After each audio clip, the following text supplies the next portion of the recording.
वर्ष 2011 माही की कप्तानी में टीम इंडिया क्वार्टर फाइनल में कंगारुओं को पराजित कर उनके घमंड का दमन किया।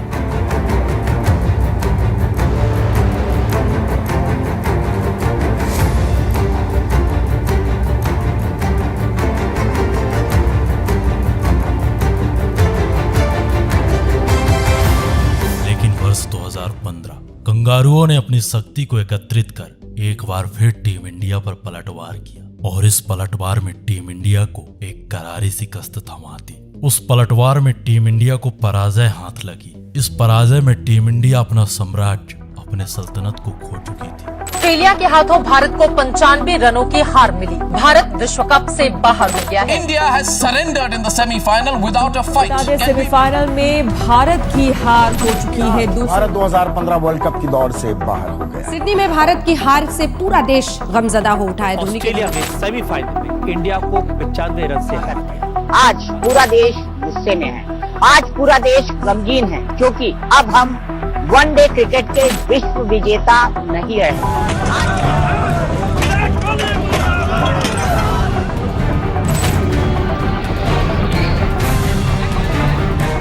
Disappointed, we couldn't go into the finals, but only one team can win, and I felt they played better cricket on the day.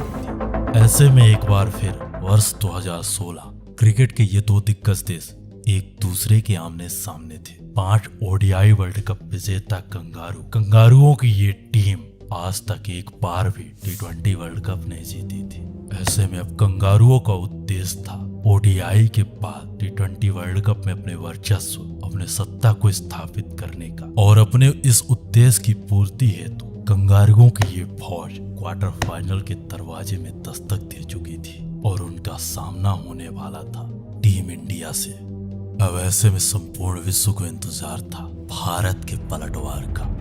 नमस्कार, आप देख रहे हो द डॉक्यूमेंट्री का स्पेशल एपिसोड द पलटवार ऑफ टीम इंडिया। 27 मार्च 2016 मोहाली का ये मैदान। शाम 7 बजे दोनों टीमों के कप्तान अब मैदान पर थे। सिक्का कंगारुओं के पक्ष में रहा। टॉस जीतकर इस टीम ने पहले बल्लेबाजी करने का फैसला किया। कंगारुओं के विस्फोटक ओपनर्स ने एक शानदार शुरुआत दी। उस्मान ख्वाजा ने पारी के दूसरे ओवर में जसप्रीत बुमराह को बैक टू बैक 4 चौके जड़कर कंगारुओं के मंसूबों को जाहिर कर दिया। ख्वाजा और फिंच की विस्फोटक बल्लेबाजी के चलते ऑस्ट्रेलिया ने शुरुआती 24 गेंदों में 54 रन जड़ दिए। अभी भी पावर प्ले के 2 ओवर बाकी थे, लेकिन नेहरा के आशीष से टीम इंडिया को पहली सफलता प्राप्त हुई। इस विकेट के बाद टीम इंडिया के गेंदबाजों ने कंगारुओं पर अपना शिकंजा कस दिया और अगली 12 गेंदों में महज 5 रन खर्च किए। लेकिन पावर प्ले खत्म हो जाने के बाद एरॉन ने भारतीय गेंदबाजों पर प्रहार करना प्रारंभ किया। एक छोर से फिंच का प्रहार जारी था, परंतु दूसरी छोर से लगातार विकेटों का पतन जारी था।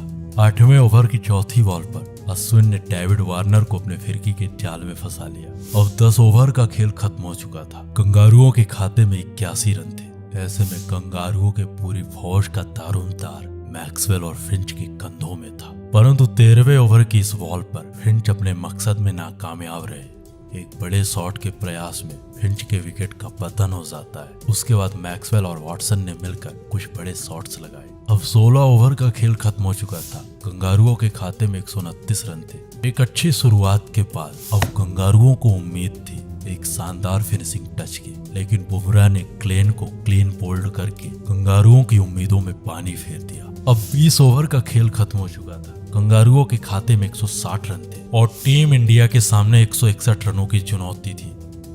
ये रहा ऑस्ट्रेलियाई बल्लेबाजों का स्कोर कार्ड।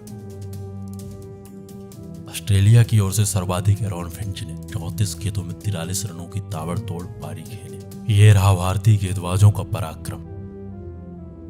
टीम इंडिया की ओर से हार्दिक पांड्या ने 4 ओवर में 36 रन देकर के महत्वपूर्ण 3 विकेट लिए और अपने करियर का सर्वश्रेष्ठ प्रदर्शन किया। टीम इंडिया को सेमीफाइनल में प्रवेश करने के लिए अगली 120 गेंदों में 161 रनों की जरूरत थी। कंगारुओं के इन शानदार गेंदबाजों के सामने 161 रनों की ये चुनौती टीम इंडिया के लिए आसान नहीं होने वाली थी। परंतु संपूर्ण विश्व जानता था कि अगर टीम इंडिया के ये बल्लेबाज अपनी काबिलियत पर खेल गए तो इनके लिए दुनिया का कोई भी लक्ष्य नामुमकिन नहीं है। अपने इसी जज्बे, अपने इसी काबिलियत के दम पर टीम इंडिया के ये दोनों ओपनर मैदान पर उतरते हैं। टीम इंडिया को ये लक्ष्य अचीव करने के लिए महज 8 रन प्रति ओवर के हिसाब से रन बनाने थे, परंतु टीम इंडिया की शुरुआत उम्मीद के मुताबिक नहीं रही, क्योंकि भारतीय बल्लेबाजों ने शुरुआती 3 ओवर में मैच 6 रन पर ओवर के हिसाब से रन बनाए। इसी रन गति को तीव्र करने के प्रयास में शिखर धवन कुल्टर नायल का शिकार हो चुके थे। पावर प्ले के शुरुआती 4 ओवर में कंगारुओं ने 54 रन बनाए थे, वहीं टीम इंडिया मैच 24 रन बना पाती है और अपने विस्फोटक ओपनर शिखर धवन को खो चुकी थी। अब रिक्वायर्ड रन रेट 9 के करीब पहुंच चुका था, लेकिन टीम इंडिया को सबसे बड़ा झटका तब लगता है जब पावर प्ले के आखिरी ओवर में शेन वॉटसन ने टीम इंडिया के हिटमैन यानी रोहित शर्मा को पवेलियन की राह पकड़ा दी। धीरे धीरे ये लक्ष्य टीम इंडिया से दूर जा रहा था। टीम इंडिया विस्फोटक शुरुआत की उम्मीद में थी और टीम इंडिया की यह शुरुआत उस दिन उस दुर्दशा को प्रकट कर रही थी। पावर प्ले के 6 ओवर खत्म हो चुके थे और टीम इंडिया के खाते में थे मैच 37 रन। एक तरफ से टीम इंडिया के बैक टू बैक विकेट गिर रहे थे, वहीं दूसरे छोर से विराट द किंग कोहली का प्रहार कंगारुओं पर जारी था और टीम इंडिया के 3 बल्लेबाज आउट हो चुके थे। टीम इंडिया शुरुआती 8 ओवर में मैच 50 रन बना पाती है। मैच अब पूरी तरह कंगारुओं के कंट्रोल में था। टीम इंडिया इस मैच से अपना कंट्रोल खो रही थी, लेकिन सुरेश के आउट हो जाने के बाद वो शख्स मैदान पर आता है जिसने 2007-2011 के वर्ल्ड कप में कंगारुओं के घमंड का दमन किया था। The 6 hitter machine, the sixer king, the Yuvraj Singh. Yuvraj और विराट की इस जोड़ी ने टीम इंडिया को संभालने का प्रयास किया और इन दोनों बल्लेबाजों ने 13 ओवर तक टीम इंडिया के लिए 89 रन जोड़ डाले। इन दोनों की यह साझेदारी टीम इंडिया को इस लक्ष्य के और करीब लेकर के जा रही थी। अब अगले 7 ओवर में टीम इंडिया को जरूरत थी 72 रनों की। ये रन रेट 10 के पार पहुंच चुका था, लेकिन अगले ओवर में जेम्स फॉकनर ने युवराज सिंह को आउट कर इस रन चेज में टीम इंडिया को सबसे बड़ा झटका दिया, क्योंकि युवराज सिंह क्या कर सकते हैं ये ब्रॉड और ऑस्ट्रेलिया से बेहतर कोई नहीं जानता, क्योंकि ये वही शख्स था जिसने कंगारुओं को एक नहीं बल्कि 2 बार अकेले अपने पराक्रम के दम पर कंगारुओं को वर्ल्ड कप से बाहर किया था। ऐसी परिस्थितियों में अब टीम इंडिया के सामने एक सवाल था, क्या टीम इंडिया इस रनचेज को अचीव कर पाएगी? क्या ये मैच टीम इंडिया जीत पाएगी? परंतु कप्तान माही की वो एंट्री उसके आत्मविश्वास, उसके पराक्रम को प्रकट कर रही थी। माही और विराट ने इस रनचेज के लिए टीम इंडिया की उम्मीदों को जिंदा रखा और दोनों ने हर ओवर में एक बाउंड्री लगा करके 17 ओवर तक टीम इंडिया को 122 के स्कोर तक पहुंचा दिया। इसी बीच विराट द रन मशीन का अर्धशतक आ चुका था, परंतु ये अर्धशतक इस जीत के लिए काफी नहीं। रिक्वायर्ड रन रेट अब करंट रन रेट से दुगना हो चुका था। अब अगले 3 ओवर में टीम इंडिया को 39 रनों की जरूरत थी। मोहाली के इस मैदान में कंगारुओं के इन गेंदबाजों के सामने यह लक्ष्य आसान नहीं था। मैदान का माहौल हाई इंटेंसिटी को पार कर चुका था। लोगों का दिल बेधड़क धड़के जा रहा था। क्या होगा इस मैच का रिजल्ट? क्या जारी रहेगा टीम इंडिया का संघर्ष? इन सारे सवालों का जवाब अगले कुछ ओवर्स देने वाले थे, परंतु मैदान में बल्ला भांज रहा वो विराट, उसे मैदान के माहौल से कोई मतलब नहीं था। वो 18वें ओवर में जेम्स फॉकनर को बैक टू बैक कुछ बड़े शॉट्स लगा करके 19 रन जड़ दिए और इस मैच को टीम इंडिया की ओर मोड़ दिया। अब अगली 12 गेंदों में 20 रनों की जरूरत थी। 19वां ओवर कुल्टर नायल के हाथ में था। कुल्टर नायल के इस ओवर में विराट कोहली ने 16 रन जड़ दिए। अब टीम इंडिया को सेमीफाइनल से मैच 4 रनों की दूरी थी, जिसे आखिरी ओवर में बनाकर टीम इंडिया ये मैच जीत चुकी थी। इस मैच का hero Virat the run machine the king Kohli था। यह मैच पूरी तरह टीम इंडिया से दूर जा रहा था, परंतु विराट के शानदार पराक्रम की बदौलत टीम इंडिया 2016 के सेमीफाइनल के दरवाजे में दस्तक दे चुकी थी।